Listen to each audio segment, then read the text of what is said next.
The War Below, Chapter 16, Vera and Abraham. The soldier's military overcoat was of an unfamiliar design. I watched, shocked, as he unbuttoned it and wrapped it around Martina, completely enveloping her. A second soldier looked like the perfect Nazi, with his ice blue eyes and light brown hair, but he took off his coat and wrapped me in it. What kind of Nazi would do that for a person like me? The heat from his coat felt hot. "Sorry about this," he said, taking a piece of cloth from his pocket and blindfolding me with it. Then I felt one strong arm grip beneath my knees and the other under my back.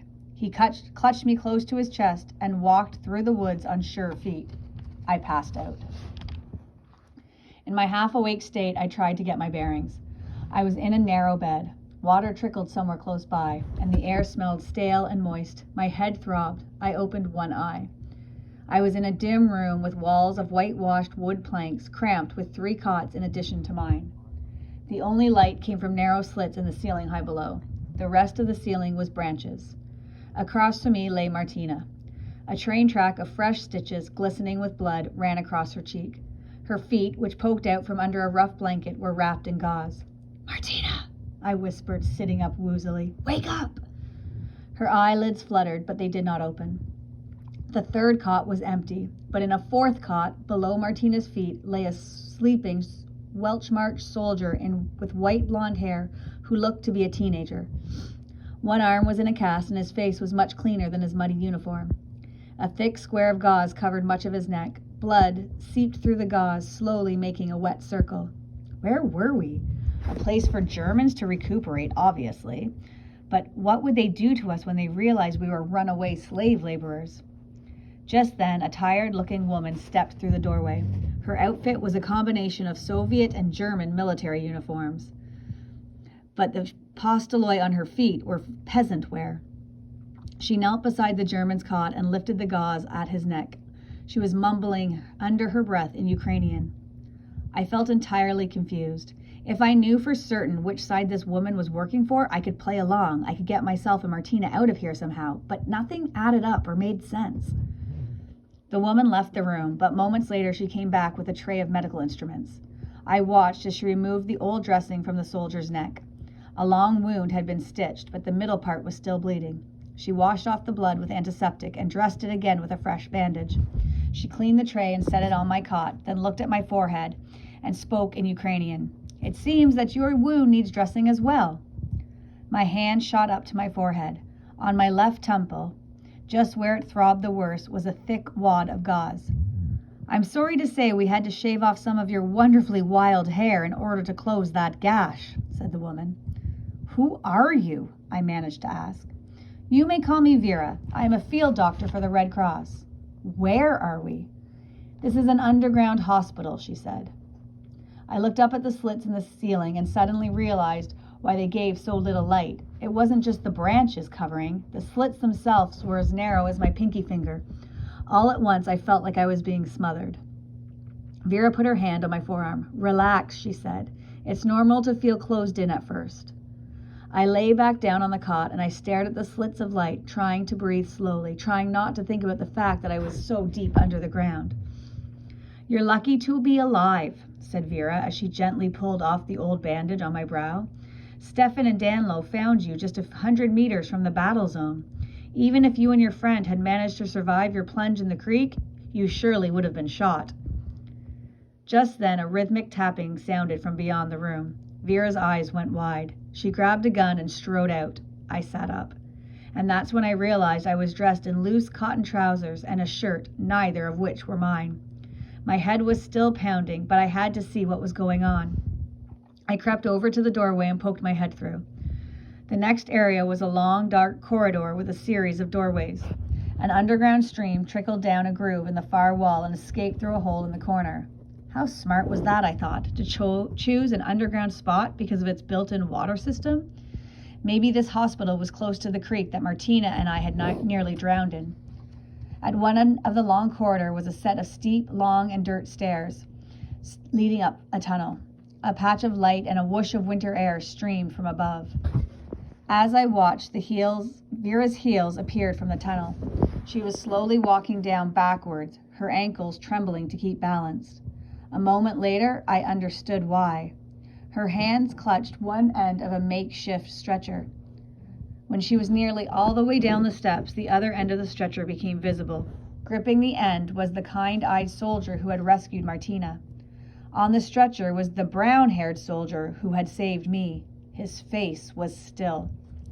I scrambled back to my cot and lay down, expecting them to bring the injured soldier into this room and lay him on the fourth cot. But when they didn't, I listened, trying to figure out what was going on. 5 minutes. Nothing. I crept back out. No one was in the corridor. No light or air came through the door at the top of the stairs. I tiptoed over and looked up the steps. The door was closed and bolted. I was going to go back to the room when I noticed light coming from one of the doorways along the corridor. I stepped quietly past my own door and poked my head through the lit one. An operating room. Kerosene lanterns that were strung from above cast the room in a bright yellow light. A man, whose eyes looked bruised with fatigue, worked frantically to cut through the fabric of the soldier's pant leg with a large pair of scissors. "I'll assist as soon as I let Danlo back out," said Vera, hurrying up the door. The medic looked up and saw me. "You," he said in Ukrainian. "If you're conscious enough to stand there, then you can help." He jerked his head towards a tray of instruments. "Grab me scissors. Help me cut these pants off before this man bleeds to death." I went and grabbed a pair of sewing scissors, and I stared at them for a moment, my mind filling with the memory of my mother sitting in a comfortable chair before the war, snipping off the frayed bits and cuffs of Tato's dress shirts with scissors just like these. "Don't just stand there," said the medic. "Help me." And then he mumbled something under his breath in Yiddish. Now I was truly confused. Who were these people? Which side were they working for? I stepped quickly over to the injured soldier to see how I could help. The medic had cut away the pant leg from the bottom to the knee and was having difficulty ripping it open the rest of the way. So I held the scissors in my armpit and I reached over to loosen the man's belt buckle. Once it was open, I was able to snip through the heavy waistband and the triple layer of material around the pocket until the entire leg was exposed. At first, it was difficult to see what the injury was because there was so much blood. But Vera came back with water. She poured it over the area, washing away the blood and exposing a deep black hole in the man's thigh muscle. "I'm glad to see you haven't fainted yet," the medic told me. "Vera, give the boy the water. He can irrigate while you assist me." If I had anything in my stomach, I might have thrown up as Vera held the wound open with metal instruments and the man dug around with surgical forceps looking for a bullet. Thank goodness the soldier was unconscious. I poured bits of water, making sure those two could see what they were doing. My head was throbbing and I felt like I was going to faint, but I breathed slowly and concentrated on what I needed to do. "Got it," the medic said, holding up a bullet glistening with blood. "No surprise, a German bullet." Vera smiled, then reached for a needle and thread. "I'll take over," she said, giving the wounded area a swab of antiseptic. "Now we need to keep it dry," said the medic, handing me a wad of gauze. The two of us kept on blotting away blood as Vera stitched, first the deepest layer of muscle and then the next. I watched her movements and steady hands. An image of Lita flashed into my mind, needle and thread posed, eyebrows crinkled in concentration. Her skillful fingers had earned her one of the safer jobs at the work camp. Was she still safe, I wondered? I could only hope. I shook my head and her image disappeared. When the wound was finally closed up, the medic wrapped it up with tape and gauze. "Stefan was very fortunate that the bullet did not shatter the bone," the medic said, swiping sweat off his own brow with a clean rag. He turned to me and held out his hand. "You can call me Abraham. I am surgeon with the Ukrainian Red Cross." The Ukrainian Red Cross?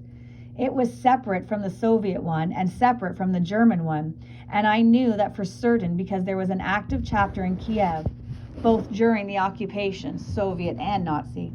These people were not working for the Germans? They wouldn't care if Martina and I were escaped slaves?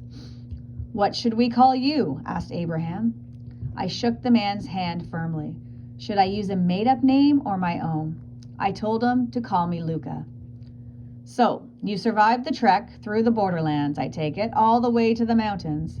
Luck was certainly on your side," said Abraham. "Perhaps a little bit of skill as well," said Vera. "When I was unpacking his knapsack, I found things that showed me he knew how to survive in the forest. Dried puffball mushrooms, wild foods." At first, I felt a bit of anger that Vera had searched through my knapsack without permission. But I couldn't stay annoyed. Martina and I were strangers to her, and Vera had saved our lives at the risk of her own. She was well within her rights to minimize any risk to this location, even if that meant searching through my private things. "Is your friend Czech?" Vera asked. "Yes," I said. "How did you know?" She was talking in her sleep a bit ago, and I was fairly certain she was speaking Czech. "The Nazis burned down her village," I told Vera. "Most of the people were killed, but she escaped." Vera sat down and didn't say anything for a minute or so, and then she brushed a tear from her cheek with the back of her hand. "She's lucky then," said Vera. "The Nazis have burned the Ukrainian and Polish villages around here as well. They usually take the young children as forced workers. It's a miracle your friend survived." "And we're fortunate to have you here," said Abraham. "Thank you for your help." "My father was a pharmacist in Kiev," I told them. "Ah, he taught you well," said Abraham. Then he and Vera lifted Stefan from the operating table and carried him into the room where Martina and the blonde German soldier were still resting. I stayed in the operating room and put things back in order. "Come," said Vera, poking her head back into the operating room. "I've got some soup heating up." I followed her and Abraham down the dark corridor and through yet another doorway. Vera ladled a meaty soup into 3 bowls and passed one of them to me. "Wild sorrel and rabbit," said Abraham, blowing on his soup. "Much better than our usual bean, potato, and sorrel soup." "So, what are your plans once you leave here?" Vera asked me, eating her soup. "I need to get to Kiev. That's where I'm from." "You can't get to Kiev, Luca," said Abraham. I swallowed down a spoonful of soup in angry silence, wanting to shout at him that he was wrong. "My plan was to hide out in the mountains until the war was over," I told them. "I had no idea that the war would get all the way here." Vera chewed on a bit of meat and then said, "So you're hoping the Soviets will win?" The image of my grandfather in that mass grave at Bikviana filled my mind. I thought of my father in a work camp in Siberia, both victims of the Soviets. But David and his mother were victims of Nazi killings. And Lita and Mama and I were forced laborers, thanks to the Nazis. No matter who won, everybody lost. I set the spoon down with a clatter. How could I respond to such a question? Just then there was a shuffling of footsteps in the corridor. Abraham hurried out to the door, and a few minutes later he came back with the blonde German soldier. "Guess who's woken up?" he said. The soldier seemed in awe. "What is this place?" he asked. "You can tell your superiors that your life was saved by a Ukrainian insurgent army," said Vera. "We shall be keeping your weapons, but you're free to go." Vera rooted around in her pocket and pulled out a pamphlet with German printing on it and shoved it into his hand. "You can share this with your fellow soldiers. It explains who we are." Then she took out a bandana and a rope. "I'm sorry, but we're going to have to restrain you, and we're going to have to cover your eyes before we release you." The soldier's eyebrows lifted. I was also surprised. Vera stood up and dangled the rope. The soldier shoved the pamphlet into his pocket and held out his hands. He didn't protest as she tied his wrists together, then wrapped the cloth around his eyes and knotted it tightly. She placed her hand on his shoulder and directed him towards the steps. While she was doing this, Abraham shrugged on a heavy coat and slipped his feet into winter boots. I watched as the two of them got the soldier outside, then Vera came back down alone. I stood with her at the foot of the stairs as she waited for Abraham to come back. I wanted to ask her about all of this. They're taking in a Nazi soldier, them helping him, them releasing him, but her expression was so focused I kept silent. After long minutes of waiting, there was a faint rhythmic tapping from above. Vera took out her gun and walked upstairs. Moments later, she came back down, Abraham right behind, his cheeks red from the cold. He kicked off his boots and hung up his coat. "Let's finish our soup," he said. "Who knows when our next patient will arrive?" The soup had cooled, but it filled my stomach. "You didn't take him very far away," I said to Abraham. "Aren't you afraid that others will follow you here?" "We work on a relay system," said Abraham. "I only had to get him to the first perimeter of scouts. Even most of our own soldiers don't know exactly where this hideout is." Vera looked over at me. "Just before we were interrupted, Luca, you said you wanted to get back to Kiev. Do you still have family there?" My mother and I were both taken to Germany. Before that, the Soviets shot my grandfather, and they took my father to Siberia, and he might still be alive, and if he is, he'll go back to Kiev looking for me and my mother, and if I don't get back there, we'll never be a family again."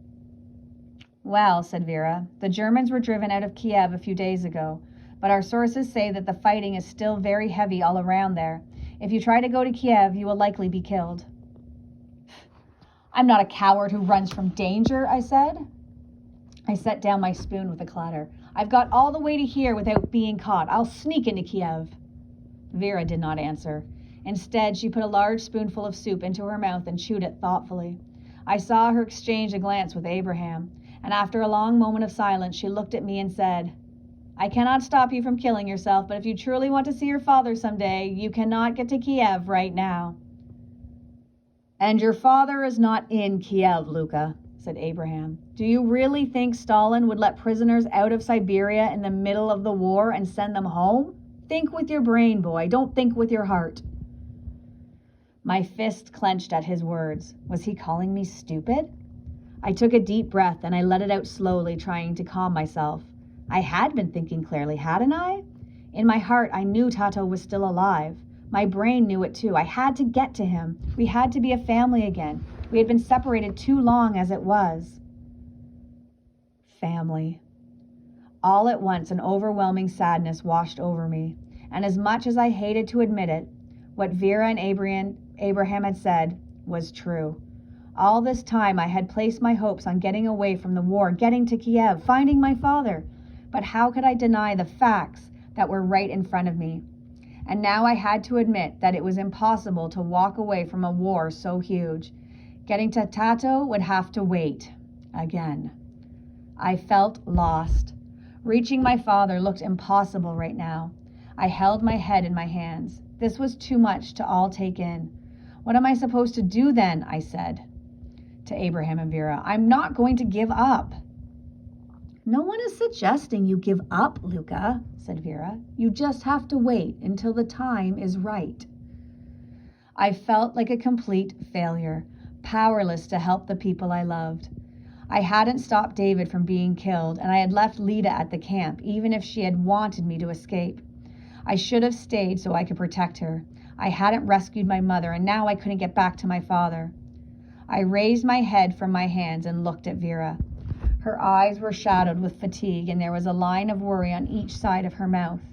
She wasn't searching for her own family right now. She was helping a bigger family, fighting for the freedom of the country.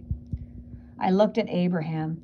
He too looked like he was about to collapse from the weight of the world.